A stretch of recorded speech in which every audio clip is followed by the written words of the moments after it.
بسم اللہ الرحمن الرحیم۔ السلام علیکم۔ آپ دیکھ رہے ہیں میرا یوٹیوب چینل اور میں ہوں ماہر باجوہ۔ امید کرتی ہوں کہ آپ سب لوگ خیریت سے ہوں گے، جہاں ہوں گے خوش اور محفوظ بھی ہوں گے۔ اللہ تعالیٰ آپ سب کو اپنی حفاظت میں رکھے۔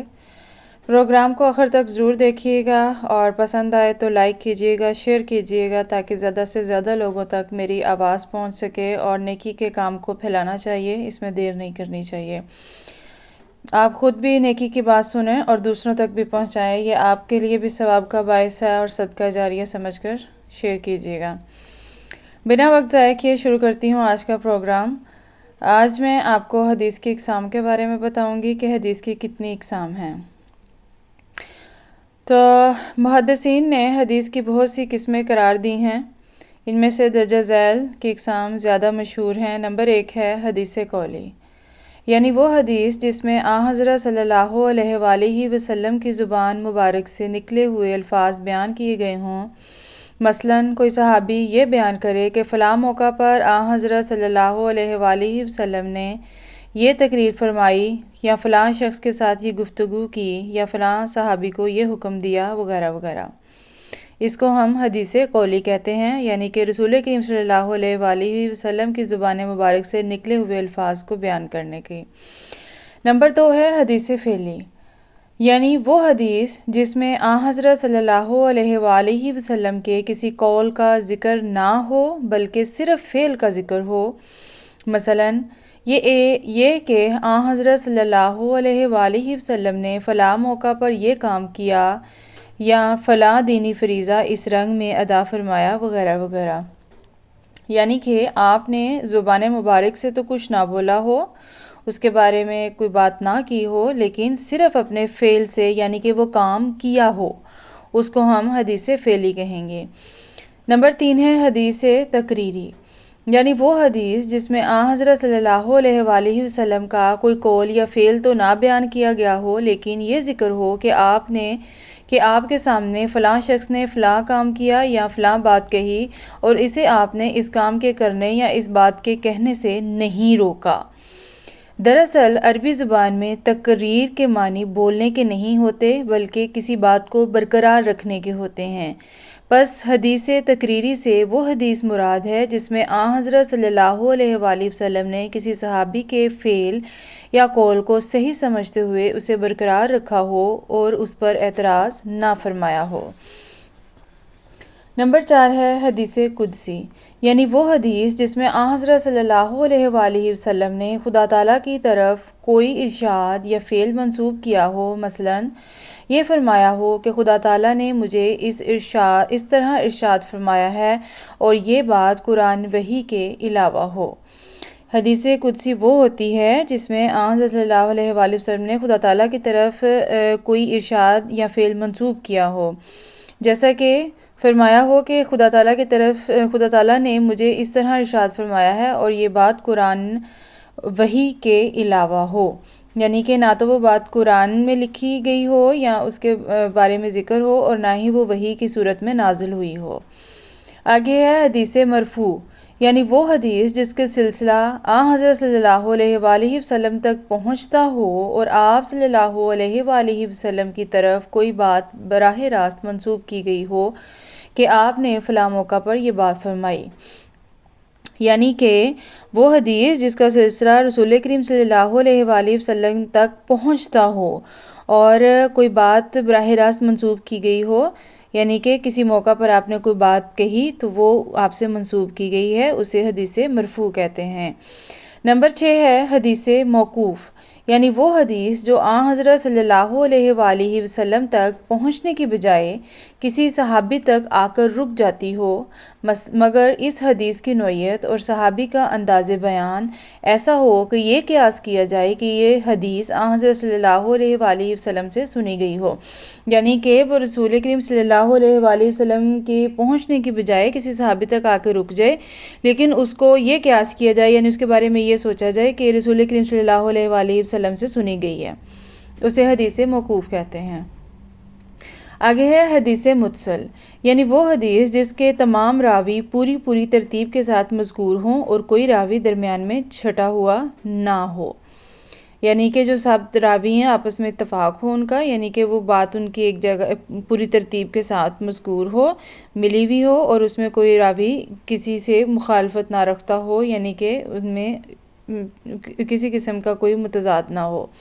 آگے ہے حدیث منقطع، یعنی وہ حدیث جس کا کوئی راوی درمیان میں چھٹا ہوا ہو، جس کی وجہ سے ایسی حدیث کے حسن و قبیح کا اندازہ کرنا مشکل ہو جاتا ہے، یعنی کہ وہ حدیث منقطع ہو جاتی ہے۔ دیکھیں منقطع کا لفظ انسان کو سمجھ آ جاتا ہے کہ یعنی کہ وہ ٹوٹ جانا اس کا بیچ میں، تو یہ وہی بات ہے کہ حدیث منقطع وہ حدیث ہوتی ہے جو درمیان میں ہی رہ گئی ہو، یعنی کہ اس کا ایسی حدیث کے حسن و قباح کا اندازہ کرنا مشکل ہو جاتا ہے کہ کیا واقعی رسول کریم صلی اللہ علیہ وآلہ وسلم نے اس کے بارے میں یہ بات بیان فرمائی ہے، کہی ہے یا نہیں۔ اس کے بعد ہے حدیث صحیح، یعنی وہ حدیث جس کے تمام راوی حافظہ اور سمجھ اور دیانت کے لحاظ سے قابل اعتماد ہوں، اور اگر غور کیا جائے تو ایک راوی کو قابل اعتماد سمجھنے کے لیے یہی تینوں صاف ضروری ہوتے ہیں۔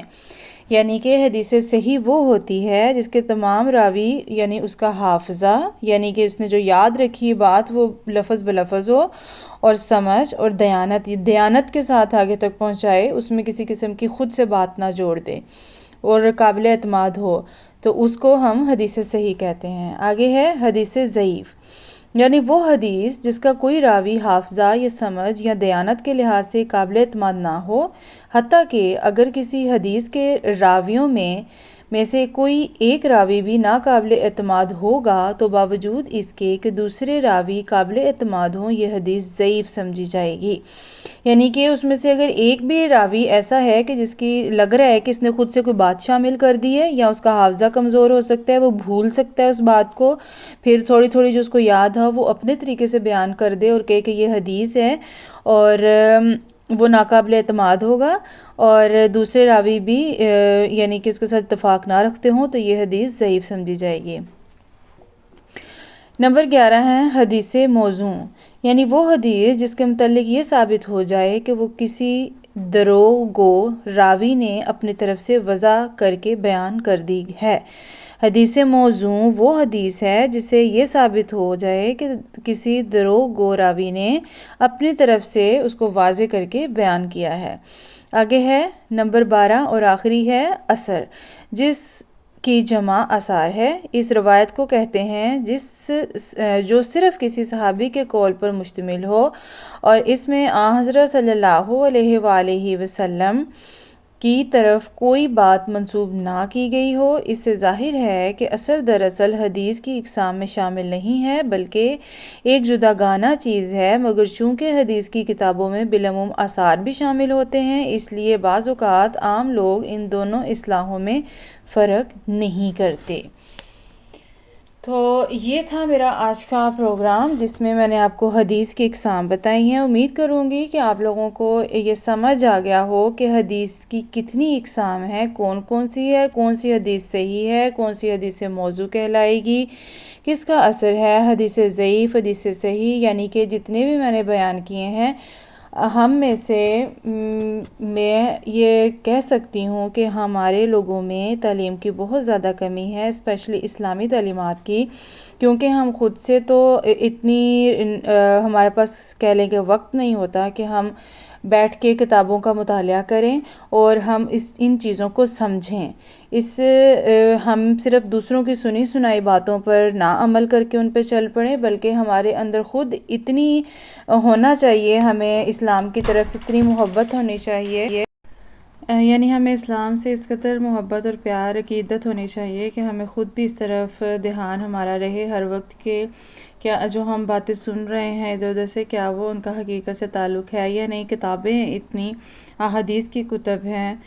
اور سب سے بڑھ کر قرآن مجید ہے۔ آپ قرآن مجید کو پڑھیے، اس کا ترجمہ پڑھیے، تاکہ آپ کو خود بخود تمام علوم حاصل ہو جائیں اور آپ کو بہتر طریقے سے سوچنے سمجھنے کی صلاحیت بھی حاصل ہو جائے۔ اور اس کے علاوہ حدیث یعنی کہ رسول کریم صلی اللہ علیہ وآلہ وسلم خاتم النبیین ہیں، ان کے بعد کوئی نبی نہیں آئے گا، تو ہمیں تا عمر انہی کی باتوں پر عمل کرنا ہے، انہی کو ماننا ہے اور اسلام کا جھنڈا دنیا میں بلند کرنا ہے۔ اور اسلام کا جو دنیا میں جھنڈا بلند اسی وقت ہو سکتا ہے، اسی طرح ہو سکتا ہے کہ جب ہمارے پاس خود ایک علم کا وسیع خزانہ موجود ہو۔ امید کرتی ہوں کہ آپ لوگوں کو میرا پروگرام اچھا لگا ہو، اور اگر اچھا لگا ہے تو اس کو پلیز لائک کیجیے گا، زیادہ سے زیادہ شیئر کیجیے گا تاکہ میری آواز زیادہ لوگوں تک جا سکے اور وہ بھی اس پروگرام کا حصہ بنیں، اس سے استفادہ حاصل کریں، اور خدا تعالیٰ سب کو اسلام کی بہتر رنگ میں تعلیم حاصل کرنے کی توفیق عطا فرمائے۔ کسی بھی رنگ میں چلیں، خدا تعالیٰ کے کلام کا اور خدا کے نبی کی باتیں ہمارے کانوں میں آ جائیں تو یہ بھی ایک صدقہ جاریہ ہے، ایک بہت بڑا نیک کام ہے۔ اس میں میرا ساتھ دیں، اپنا ڈھیر سارا خیال رکھیں، مجھے بھی دعا میں یاد رکھیں، اور اپنے پیاروں کو بہت زیادہ حفاظت سے اچھے طریقے سے ان کے ساتھ رہیں، کیونکہ معاشرے میں بہت زیادہ عجیب عجیب باتیں ہیں۔ انشاءاللہ اس پہ بھی پروگرام کروں گی میں، ان پہ بھی بات کریں گے۔ فی الوقت کے لیے اتنا ہی، اپنا ڈھیر سارا خیال رکھیے گا۔ اللہ حافظ۔ السلام علیکم ورحمۃ اللہ وبرکاتہ۔